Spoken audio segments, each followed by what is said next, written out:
ಈಗ ಆರೋಪ ಬಂದಿರೋದೇನು, ಈ ರೂಪಾ ಅನ್ನೋ ಬಿಲ್ ಕಲೆಕ್ಟ್ರನ್ನ ಅವ್ರನ್ನ ಕ್ಲೀನ್ ಚಿಟ್ ಕೊಟ್ಟು ತೊಗೊಂಡಿದ್ದೀರಾ ಅನ್ನೋದು ಒಂದು ಆರೋಪ.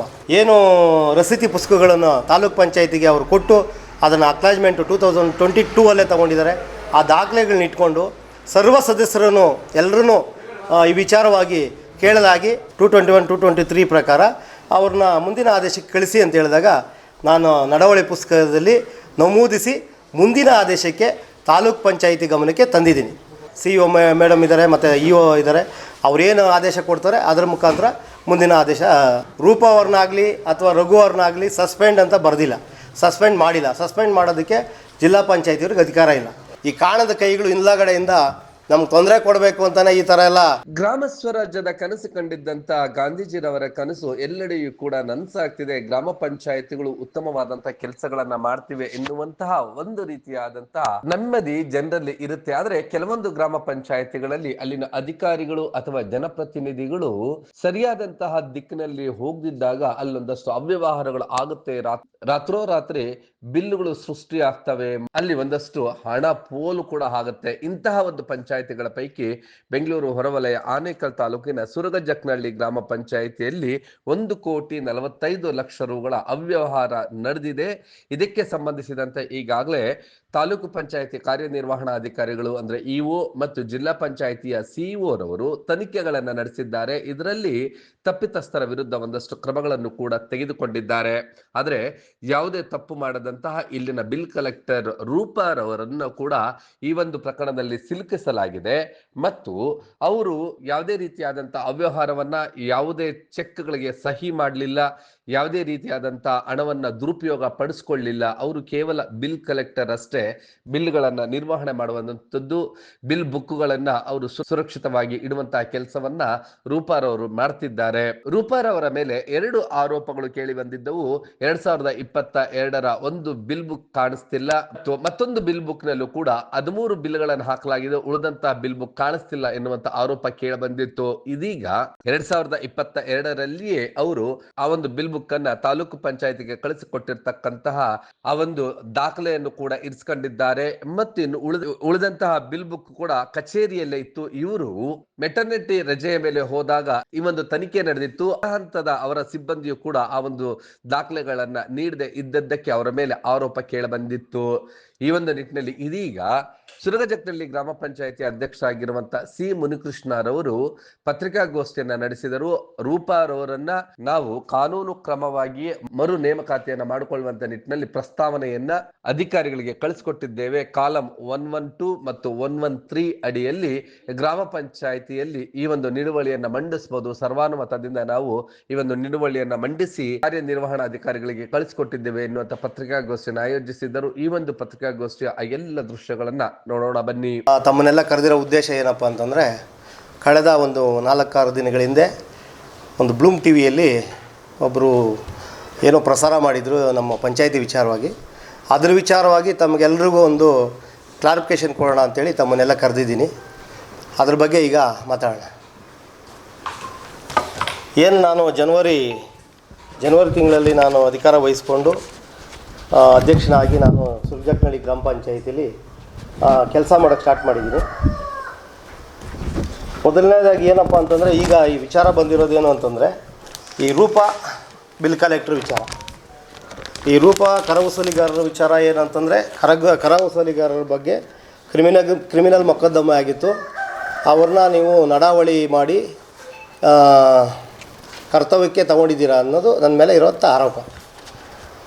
ನಾನು ರೂಪಾ ಅವ್ರನ್ನ ಕ್ಲೀನ್ ಚಿಟ್ ಕೊಟ್ಟು ಕರ್ತವ್ಯಕ್ಕೆ ತಗೊಂಡಿಲ್ಲ ಮೊದಲನೇದಾಗಿ. ಆಮೇಲೆ ನಾನು ಏನು ಹೇಳಕ್ಕೆ ಬರ್ತೀನಿ ಅಂತಂದರೆ, ಮೊದಲನೇದಾಗಿ ಕಾರ್ಯನಿರ್ವಹಣಾಧಿಕಾರಿಗಳು ಆನೇಕಲ್ ತಾಲೂಕ್ ಪಂಚಾಯತಿಗೆ ಒಬ್ಬರು ಕಂಪ್ಲೇಂಟ್ ಮಾಡ್ತಾರೆ. ಈ ಸುರಗಜಕ್ನಹಳ್ಳಿ ಗ್ರಾಮ ಪಂಚಾಯತಿಯಲ್ಲಿ ಅವ್ಯವಹಾರಗಳು ನಡೀತಾ ಇದೆ ಅಂತ ಕಂಪ್ಲೇಂಟ್ ಮಾಡಿದರು.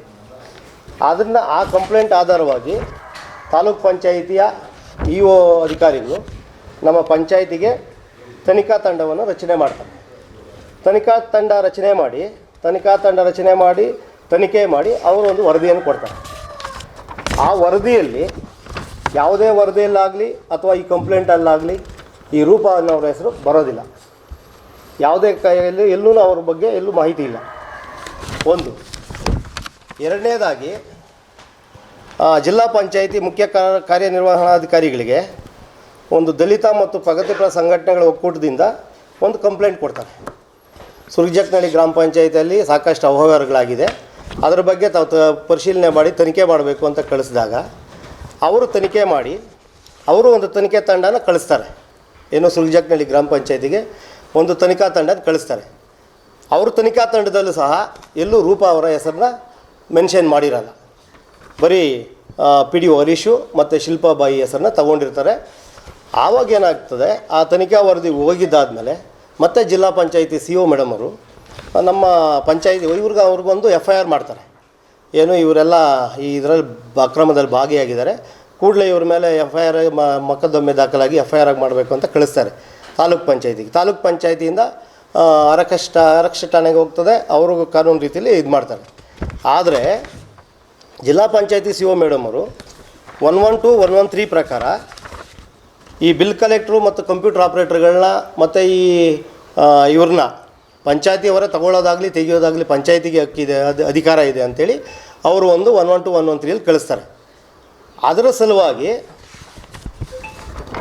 ನಾವು ಏನು ಮಾಡ್ತೀವಿ ಅಂತಂದರೆ, ಆಮೇಲೆ ಜಿಲ್ಲಾ ಪಂಚಾಯಿತಿ ವರದಿ ಬರುತ್ತೆ, ಅದರಲ್ಲಿ ಏನೇನಾಗಿದೆ, ಯಾವ ಕ್ರಮಗಳಾಗಿದೆ ಅನ್ನೋದ್ರ ಬಗ್ಗೆ ಕೊಡ್ತಾರೆ.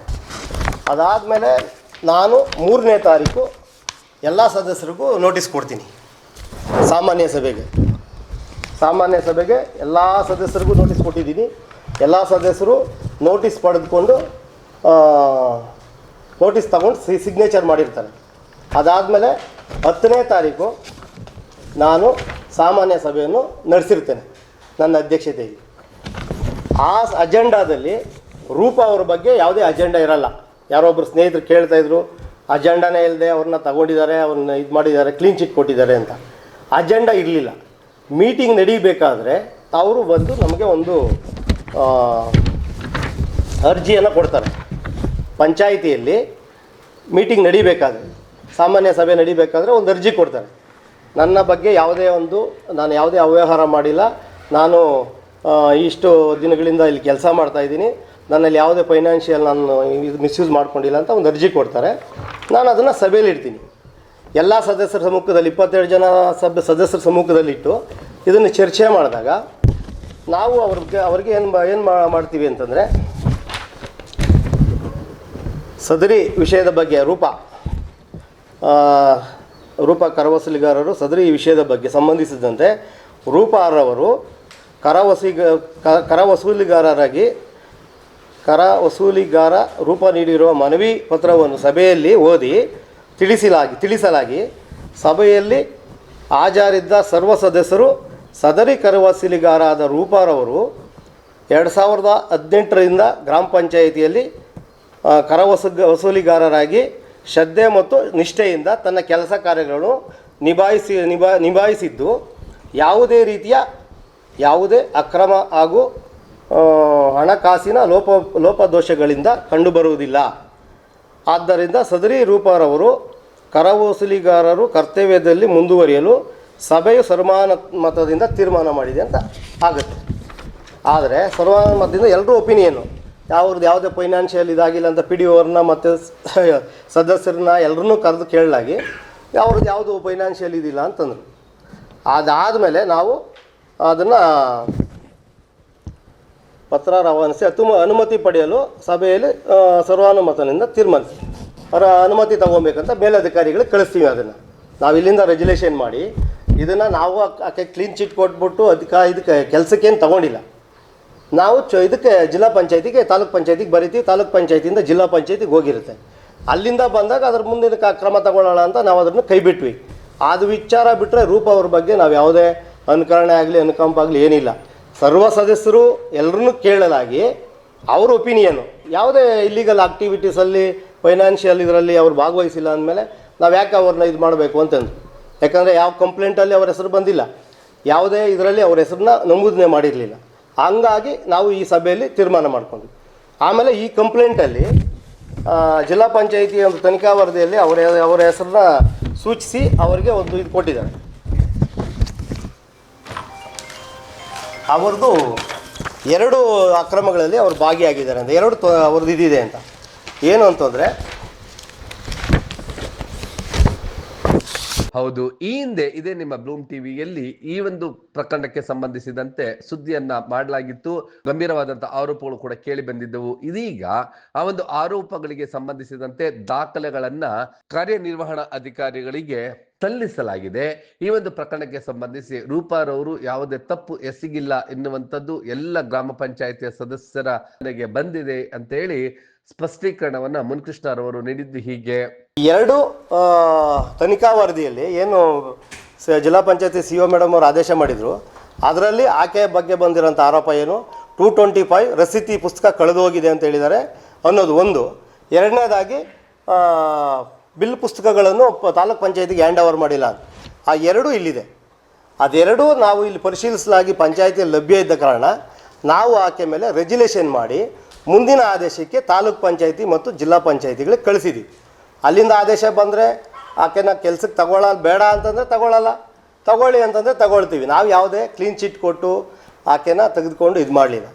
ಹಾಗಾಗಿ ತಮ್ಮೆಲ್ರಿಗೂ ನಾನು ಇದೊಂದು ವರದಿ ಹೇಳ್ತಾ ಇದ್ದೀನಿ, ಕಂಪ್ಲೀಟ್ ಎಲ್ಲ ತಮಗೆಲ್ರಿಗೂ ನಾನು ಎಲ್ಲ ಜೆರಾಕ್ಸ್ ಹಾಕಿ ಕೊಟ್ಟಿದ್ದೀನಿ.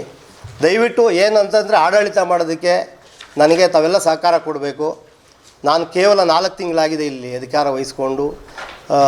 ಏನೋ ಒಂದು ಪಂಚಾಯತಿ ಅಭಿವೃದ್ಧಿ ಮಾಡೋಣ, ಪಂಚಾಯತಿಯಲ್ಲಿ ಅಭಿವೃದ್ಧಿ ಕೆಲಸಗಳಲ್ಲಿ ಒಂದು ಮುಂಚೂಣಿಯಲ್ಲಿ ತೋರಿಸೋಣ ಅನ್ನೋ ಉದ್ದೇಶ ಬಿಟ್ಟರೆ ನಾನು ಯಾರಿಗೋ ಏನೋ ಮಾಡಿ ಯಾರ್ದೋ ಒತ್ತಡಕ್ಕೆ ಇಲ್ಲಿ ಕೆಲಸ ಮಾಡೋದಕ್ಕೆ ಕೂತ್ಕೊಂಡಿಲ್ಲ. ಹಿಂದ್ಗಡೆ ಏನಾಗಿದೆ, ಏನು ಚರ್ಚೆ ಬೇಡ, ಅದೆಲ್ಲ ತಮಗೆಲ್ಲ ಗೊತ್ತಿದೆ. ಅದು ಕಾನೂನು ರೀತಿಯಲ್ಲಿ ತನಿಖೆ ಇದರಲ್ಲಿದೆ. ಆದರೆ ಉದ್ದೇಶಪೂರ್ವಕವಾಗಿ ಈ ಕಾಣದ ಕೈಗಳು ಹಿಂದ್ಗಡೆಯಿಂದ ನಮ್ಗೆ ತೊಂದರೆ ಕೊಡಬೇಕು ಅಂತಲೇ ಈ ಥರ ಎಲ್ಲ ಪಾಪ. ಈಗೇನು ಗೊತ್ತಾ, ಮಾಧ್ಯಮಿಕರಿಗೆ ನಾವೇನು ಕೊಡ್ತೀವಿ ಅದನ್ನು ವರದಿ ಮಾಡ್ತಾರೆ. ನಾವೇನು ಕೊಟ್ಟರೆ ಅದು ವರದಿ ಮಾಡ್ತಾರೆ. ಅದನ್ನು ಸರಿಯಾಗಿ ವರದಿ, ಈಗ ತಪ್ಪಿದರೆ ತಪ್ಪು ಅಂತೇಳಿ ನಾವು ಇಲ್ಲ ಅಂತ ಹೇಳಲ್ಲ. ಯಾರೇ ತಪ್ಪು ಮಾಡಿದ್ರೂ ಅದನ್ನು ದಂಡಿಸೋ ಹಕ್ಕು ಪ್ರತಿಯೊಬ್ಬ ಪ್ರಜೆಗೂ ಇದೆ. ಆದರೆ ಅನಾವಶ್ಯಕವಾಗಿ ಸುಮ್ಮನೆ ಅಪಪ್ರಚಾರ ಮಾಡೋದು ಒಂದು. ಈಗಾಗಲೇ ನಮ್ಮ ಸುರ್ಜಕ್ನಳ್ಳಿ ಗ್ರಾಮ ಪಂಚಾಯತಿ ಬಗ್ಗೆ ತುಂಬ ಕೆಟ್ಟ ಒಂದು ಇದು ಬಂದ್ಬಿಟ್ಟಿದೆ. ದಯವಿಟ್ಟು ತಾವೆಲ್ಲ ಇದನ್ನು ತೊಳೆದಾಕೋದಕ್ಕೋಸ್ಕರ ನಿಮ್ಮನ್ನೆಲ್ಲ ಕರೆದಿರೋದು. ತಾವು ಏನು ಪರಿಶೀಲನೆ ಮಾಡಿ ಏನಿದ್ರೆ ವರದಿ ಅದನ್ನು ಪ್ರಸಾರ ಮಾಡಿ. ನಮಗೆ ಒಳ್ಳೆ ರೀತಿಯಲ್ಲಿ ಈಗ ಗ್ರೇಟರ್ ಬೆಂಗಳೂರು ಆಗಿದೆ, ಕಾಲಾವಕಾಶ ಕಡಿಮೆ ಇದೆ. ಸಾಧ್ಯವಾದಷ್ಟು ಕೆಲಸ ಮಾಡೋದಕ್ಕೆ ತಾವೆಲ್ಲ ಸಹಕಾರಿಯಾಗಬೇಕಂತೇಳಿ ತಮ್ಮಲ್ಲಿ ಮನವಿ ಮಾಡ್ತಾ, ಈ ಕಾಣದ ಕೈಗಳು ಯಾರ್ಯಾರು ಈ ಥರ ಪ್ರಚೋದನೆ ಮಾಡಿ ಈ ಥರ ಹೇಳಿಕೆಗಳು ಕೊಡಿಸಿ ಈ ಆಫೀಸಲ್ಲಿರೋಂಥ ರೆಕಾರ್ಡ್ಸ್ನ ತೊಗೊಂಡೋಗಿ ವಾಲಂಟ್ರಿ ಬೇರೆಯವ್ರ ಕೈಲಿ ಕೊಟ್ಟು ಈ ಥರ ಎಲ್ಲ ಮಾಡ್ತಾ ಇರೋದು ನಿಜವಾಗ್ಲೂ ಇದು ಖಂಡನೀಯ. ನಾನು ಖಂಡಿಸ್ತೀನಿ. ಮುಂದಿನ ದಿನಗಳಲ್ಲಿ ಅವ್ರು ಯಾರು ಏನೇ ದಾಖಲೆಗಳು ಎತ್ಕೊಂಡೋಗಿದ್ದಾರೆ ಅದ್ರ ಬಗ್ಗೆ ಎಲ್ಲ ನಾನು ನಿಮ್ಗೆ ವರದಿ ಕೊಡ್ತೀನಿ. ದಯವಿಟ್ಟು ಈ ಸಂದರ್ಭದಲ್ಲಿ ನಾನು ತಮ್ಮೆಲ್ಲರೂ ಕೈ ಮುಗಿದು ಕೇಳ್ಕೊಳ್ಳೋದು ಏನು ಅಂತಂದರೆ, ಯಾವುದೇ ವರದಿ ಮಾಡಬೇಕಾದ್ರೂ ಏನಾದರೂ ಲೋಪದೋಷಗಳಿದ್ದರೆ ಅದನ್ನು ಪರಿಶೀಲನೆ ಮಾಡಿ ನೇರವಾಗಿ ನೀವು ವರದಿ ಮಾಡಿ. ನಾನು ಅದಕ್ಕೆ ಯಾವುದೇ ರೀತಿ ಇದು ಮಾಡಲ್ಲ. ನನಗೆ ಈ ಅಧಿಕಾರ ಮಾಡೋದಕ್ಕೆ ಈ ಕಾಲಾವಕಾಶ ಕಡಿಮೆ ಇದೆ. ಸಿಕ್ಕಿರೋಂಥ ಅವಕಾಶನ ಒಳ್ಳೆ ಕೆಲಸ ಮಾಡೋದಕ್ಕೆ ನಾನು ಕೂತ್ಕೊಂಡಾಗಿಂದ ಒಂದು ದಿವಸನೂ ನೆಮ್ಮದಿಯಾಗಿ ಕೂತ್ಕೊಂಡಿಲ್ಲ. ಬರೀ ಈ ಬಿಸಿಲು ಕಾಲ, ನೀರುಗಳ ತೊಂದರೆ, ಪ್ರತಿ ಊರುಗಳಲ್ಲಿ ಎಲ್ಲ ನಮ್ಮ ಸದಸ್ಯರುಗಳನ್ನ ಕೇಳಿ, ಪ್ರತಿ ಗ್ರಾಮಗಳಲ್ಲಿ ಕುಡಿಯೋ ನೀರಿಗೆ ಎಷ್ಟು ತೊಂದರೆ ಇತ್ತು. ಬೆಳಗ್ಗೆ ರಾತ್ರಿಯಿಂದ ಅರ್ಧ ಗಂಟೆಯಲ್ಲಿ ಒಂದು ಮೆಂಬರ್ ಫೋನ್ ಮಾಡಿದ್ರೆ ಕುಡಿಯೋ ನೀರಿನ ವ್ಯವಸ್ಥೆ ಮಾಡಿಕೊಟ್ಟಿದ್ದೀನಿ. ನಮ್ಮ ಜಿಲ್ಲಾ ಪಂಚಾಯತಿ ಮೇಡಮ್ ಅವರು ಅಷ್ಟೇ, ಸಿ ಒ ಮೇಡಮ್ ಅವರು ತುಂಬ ಒಳ್ಳೆಯವರಿದ್ದಾರೆ. ಅವರು ನಮ್ಗೆ ತುಂಬ ಸಹಕಾರ ಕೊಟ್ಟಿದ್ದಾರೆ. ನಮ್ಮ ತಾಲೂಕ್ ಪಂಚಾಯತಿ ವಿ ಒ ಸಾಹೇಬರು, ಮಂಜುನಾಥ್ ಸಾಹೇಬರು, ಅವರು ನಮ್ಗೆ ತುಂಬ ಸಹಕಾರ, ಏನೇ ಹೇಳಿದ ತಕ್ಷಣ ನಮ್ಗೆ ಒಳ್ಳೆ ಸಹಕಾರ ಕೊಟ್ಟಿದ್ದಾರೆ. ತಾವೆಲ್ಲ ನನಗೆ ಒಳ್ಳೆ ಸಹಕಾರ ಕೊಟ್ಟಿದ್ದೀರಾ. ನಾನು ಏನೇ ಅಭಿವೃದ್ಧಿ ಕೆಲಸ ಮಾಡೋಕ್ಕಾದ್ರೂ, ನಾನೇನೋ ಒಂದು ಕಾರ್ಯಕ್ರಮ ಮಾಡೋದು ತಾವೆಲ್ಲ ಬಂದು ನನ್ನ ಕಾರ್ಯಕ್ರಮನ ಏನು ಮಾಡ್ತಾಯಿದ್ದೀನಿ ಅಂತ ಜನಗಳಿಗೆ ತೋರಿಸುವಂಥದ್ದನ್ನು ಮಾಡ್ತಾಯಿದ್ದೀರಾ. ತುಂಬ ಧನ್ಯವಾದ. ಇದೇ ರೀತಿ ಮುಂದೇನು ಸಹಕಾರ ಕೊಡಿ. ಏನಾದರೂ ಲೋಪದೋಷಗಳಿದ್ದರೆ ಅದನ್ನು ನಿಜವಾಗ್ಲೂ ತಿಳಿಸಿ. ಈಗ ಯಾರೋ ಒಬ್ಬರು ಏನೋ ಒಂದು ಮೌಖಿಕವಾಗಿ ಹೇಳಿಕೆ ಕೊಟ್ಬಿಟ್ಟು ನಾನು ಅದಕ್ಕೆ ಎಲ್ಲ ದಾಖಲೆಗಳು ಇಟ್ಕೊಂಡಿದ್ದೀನಿ. ಇದನ್ನು ದಯವಿಟ್ಟು ಎಲ್ರಿಗೂ ತಿಳಿಸ್ಬೇಕಾಗಿ ಮತ್ತೊಮ್ಮೆ ತಮ್ಮಲ್ಲಿ ಮನವಿ ಮಾಡ್ಕೊಳ್ತಾ ಇದ್ದೀನಿ. ಪದೇ ರೂಪಾರವರನ್ನು ಇಲ್ಲಿ ಟಾರ್ಗೆಟ್ ಮಾಡ್ಕೊಳ್ಳಲಾಗ್ತಿತ್ತು. ಆದ್ರೆ ಇವರು ಬಿಲ್ ಕಲೆಕ್ಟರ್ ಅಷ್ಟೇ, ಇವರಿಗೆ ಯಾವುದೇ ಚೆಕ್ಗೆ ಸಹಿ ಮಾಡುವಂತ ಅಧಿಕಾರ ಇರೋದಿಲ್ಲ ಮತ್ತು ಇವರು ಯಾವುದನ್ನು ಕೂಡ ದುರುಪಯೋಗ ಪಡಿಸ್ಕೊಂಡಿಲ್ಲ. ಈಗಾಗಲೇ ಪಂಚಾಯಿತಿಯ ಒಂದು ಅಧಿಕಾರವನ್ನ ಬಳಸಿ ಈ ಒಂದು ಸರ್ವಾನುಮತದ ನಿರ್ಣಯವನ್ನ ಅಂಗೀಕರಿಸಿ ನಾವು ಕಳಿಸಿದ್ದೇವೆ. ಇನ್ನು ಉಳಿದಂತದ್ದು ಅವರ ಮೇಲೆ ತನಿಖೆಗಳು ಬೇಕಿದ್ರೆ ಆಗಬಹುದು, ಅದರಲ್ಲಿ ನಮ್ಮ ಹಸ್ತಕ್ಷೇಪ ಇರೋದಿಲ್ಲ ಅಂತೇಳಿ ಮುನ್ಕೃಷ್ಣರವರು ಸ್ಪಷ್ಟೀಕರಣವನ್ನ ನೀಡಿದ್ದು ಹೀಗೆ. 1,27,00,000 ಹಗರಣ ಅಂತ ಈ ತನಿಖಾ ವರದಿಯಲ್ಲಿ ಕೊಟ್ಟಿದ್ದಾರೆ. ಅದರಲ್ಲಿ ನಾನು ಏನಕ್ಕೆ ಕೇಳ್ತಾ ಇದ್ದೀನಿ ಅಂದರೆ, ರೂಪಾ ಅವರು ಹೆಸರು ಯಾವುದೇ ಕಂಪ್ಲೇಂಟಲ್ಲಿ ಮೆನ್ಷನ್ ಮಾಡಿರಲಿಲ್ಲ. ರೆಗ್ಯುಲೇಷನ್ ಹೆಂಗೆ ಮಾಡಿದ್ರು ಅಂದರೆ ನಮಗೆ ಅವರೊಂದು ಲೆಟ್ರ್ ಕೊಡ್ತಾರೆ, ರೂಪ ಅವರು ಒಂದು ಲೆಟ್ರ್ ಕೊಡ್ತಾರೆ ನಾವು ಪಂಚಾಯತಿ ಸಭೆ ನಡಿಬೇಕಾದ್ರೆ. ಬಟ್ 112, 113 ಜಿಲ್ಲಾ ಪಂಚಾಯತಿ ನಮಗೆ ಬಂದಿರೋಂಥ ಇದು ಈ ಬಿಲ್ ಕಲೆಕ್ಟ್ರುಗಳು ಮತ್ತು ವಾಟರ್ ಮ್ಯಾನ್ಗಳಾಗಿರ್ಬೋದು ಅವ್ರನ್ನ ನಾವೇ ತಗೋಬೋದು ಅಂತ ಇದೆಯಲ್ಲ, ಬಾಡಿ ತಗೋಬೋದು ಅಂತ. ಕೇಸ್ ಆಗಬೇಕಾದ್ರೆ ಇದು ಈಗ ಅವ್ರ ಮೇಲೆ ಪೊಲೀಸ್ ಕೇಸ್ ಅಂದರೆ ಅವ್ರ ಮೇಲೆ ಎನ್ಕ್ವೈರಿ ಇರೋದು ಯಾವ್ದು ಅವ್ರದ್ದು ಭಾಗಶಃ 227 ಬುಕ್ಕು ಅಂತ ಹೇಳ್ತಾರೆ. 227 ಬುಕ್ ಇಲ್ಲೇ ಇದೆ ಸರ್. ನಾವು ಕ್ಲೀನ್ ಚಿಟ್ ಕೊಟ್ಟಿಲ್ಲ, ನಮಗೆ ಒಂದು ಅವರು ಒಂದು ಲೆಟ್ರ್ ಕೊಡ್ತಾರೆ, ಮನವಿ ಕೊಟ್ಟಾಗ ನಾವು ಮನವಿನ ಪಂಚಾಯಿತಿಯಲ್ಲಿ ಕೊಟ್ಟಿದ್ದಾರೆ, ಪಂಚಾಯಿತಿಯಲ್ಲಿ ಮನವಿಲಿ ಕೊಟ್ಟಿದ್ದಾರೆ. ಮನವಿ ಕೊಟ್ಟಾಗ ನಾವು 112, 113 ಪ್ರಕಾರ ಅವ್ರನ್ನ ರೆಗ್ಯುಲೇಷನ್ ಮಾಡ್ಕೊಂಡು ಮೇಲಿನಧಿಕಾರಿ ಕಳಿಸಿದ್ದೀವಿ. ಈಗ ಜಿಲ್ಲಾ ಪಂಚಾಯತಿಯಿಂದ ತಾಲೂಕ್ ಪಂಚಾಯತಿಗೆ ಬಂದಿದೆಯಲ್ಲ, ನೀವು ಮಾಧ್ಯಮದವರು ದೂಷಣೆ ಮಾಡಬೇಡಿ. ಯಾಕೆಂತಂದ್ರೆ ಗೊತ್ತಿದೆ, ಇದೆಲ್ಲ ಹಿಸ್ಟ್ರಿ ಗೊತ್ತಿದೆ. ಈಗ ನಾವು ಕೂಡ ಯಾರು ಅಥೆಂಟಿಕೇಟೆಡ್ ಪರ್ಸನ್ ಅಂತ ಯಾರು ಇರ್ತಾರೆ ಅವ್ರನ್ನ ರಿಯಾಕ್ಷನ್ ಕೇಳಿ ಅವ್ರು ಏನ್ ರಿಯಾಕ್ಷನ್ ಕೊಟ್ಟಿರ್ತಾರೆ ಅದರ ಆಧಾರದ ಮೇಲೆ ಸುದ್ದಿ ಆಗಿರ್ತೀವಿ. ನಾವು ಸಿಒ ಆಫೀಸ್ ಇಂದ ಬಂದಿದ್ದೀರಾ ಅಂತ ನೋಡಿ, ಸಿಒ ಮೇಡಮ್ ನ ಪರವಾಗಿ ಬಂದಿದೆ, ದಯವಿಟ್ಟು ಅದನ್ನ ದಾಖಲೆ ನೋಡಿ. ಸಿಇಒ ಮೇಡಮ್ ಆಫೀಸಿಂದ ಬಂದಿದ್ದ ಪರವಾಗಿ ಬಂದಿರುವಂಥದ್ದು ಆ ದಾಖಲೆ ನೋಡಿ. ಮತ್ತೆ ಇವ್ರ ಮೇಲೆ ಪ್ರಕರಣ ದಾಖಲಾಗಿದೆ, ತನಿಖೆ ಹಂತದಲ್ಲಿದೆ. ತನಿಖೆ ಹಂತದ ಮೇಲೆ ನೀವು ರೆಗ್ಯುಲೇಷನ್ ಮಾಡ್ತೀರಿ, ಯಾವ ಆಧಾರದ ಮೇಲೆ ನೀವು ಹೇಳಿದ್ರಿ 112 ಏನೋ ಪ್ರಕಾರ ಕೊಟ್ಟಿದ್ದಾರೆ ಅಂತ ಹೇಳಿ. ನಿಮ್ ಸಿಇಒ ಮೇಡಮ್ ಕೊಡಿದ್ರೆ ನನ್ನ ಗಮನಕ್ಕೆ ಇಲ್ಲ ನಾವು ಸರ್ ತಾಲೂಕ್ ಪಂಚಾಯತಿ ಕಳಿಸಿದ್ದೀವಿ ಸರ್. ರೆಸಲ್ಯೂಷನ್ ಅಲ್ಲಿ ನೀವು ಖಂಡಿತ ಆರೋಪವನ್ನ ಕ್ಲೀನ್ ಚಿಟ್ ಮಾಡಿ ಸರ್, ಖಂಡಿತ ಇರಿ ಸರ್, ನಾನು ಅದಕ್ಕೆ ಆನ್ಸರ್ ಹೇಳ್ತೀನಿ.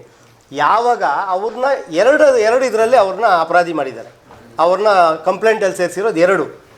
ಆ 2 ಪಂಚಾಯತಿನಲ್ಲೇ ಇದ್ದು ಮತ್ತೆ ಅವ್ರನ್ನ ಅಪರಾಧಿ ಮಾಡೋದು ಎಷ್ಟು ಸರಿ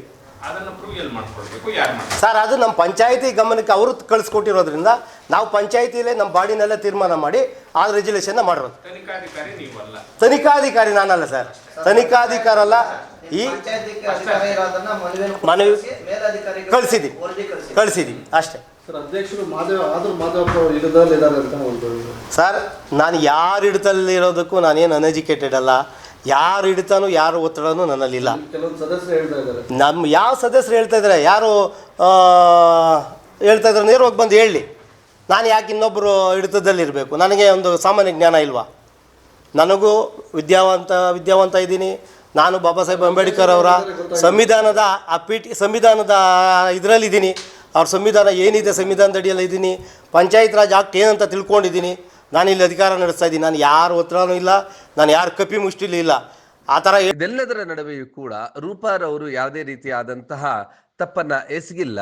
ಅವರು ಈಗಾಗಲೇ ಎಲ್ಲ ದಾಖಲಾತಿಗಳನ್ನ ಮೇಲಧಿಕಾರಿಗಳಿಗೆ ಸಲ್ಲಿಸಿದ್ದಾರೆ. ಈ ಒಂದು ಪ್ರಕರಣದಲ್ಲಿ ಅವರನ್ನ ಬೇಕಂತಲೇ ಕೆಲವರು ಸಿಲುಕಿಸುವಂತ ಪ್ರಯತ್ನವನ್ನ ನಡೆಸಿದ್ದಾರೆ ಅಂತೇಳಿ ಮೇಲ್ನೋಟಕ್ಕೆ ತಿಳಿದು ಬರ್ತಿದೆ ಎನ್ನುವಂಥದ್ದು ಅಧಿಕಾರಿಗಳ ಮತ್ತು ಅಧ್ಯಕ್ಷರ ಅಭಿಪ್ರಾಯವಾಗಿತ್ತು. ಇದಕ್ಕೆ ಸಂಬಂಧಿಸಿ ಅಧಿಕಾರಿಗಳು ಮುಂದಿನ ಯಾವ ಕ್ರಮವನ್ನು ತೆಗೆದುಕೊಳ್ತಾರೆ ಕಾಲವೇ ನಿರ್ಧರಿಸಲಿದೆ. ನೀವು ಈ ಕೂಡ ಎಲ್ಲ ನಮ್ಮ ಚಾನಲ್ಗೆ ಸಬ್ಸ್ಕ್ರೈಬ್ ಆಗಿಲ್ಲ ಅಂದರೆ ಸಬ್ಸ್ಕ್ರೈಬ್ ಬಟನನ್ನು ಕ್ಲಿಕ್ ಮಾಡಿ, ಪಕ್ಕದಲ್ಲಿರೋ ಬೆಲ್ ಐಕನನ್ನು ಕ್ಲಿಕ್ ಮಾಡಿ. ನಾವು ಅಪ್ಲೋಡ್ ಮಾಡುವಂತಹ ವಿಡಿಯೋಸ್ ನಿಮಗೆ ನೋಟಿಫಿಕೇಶನ್ ಬರುತ್ತೆ.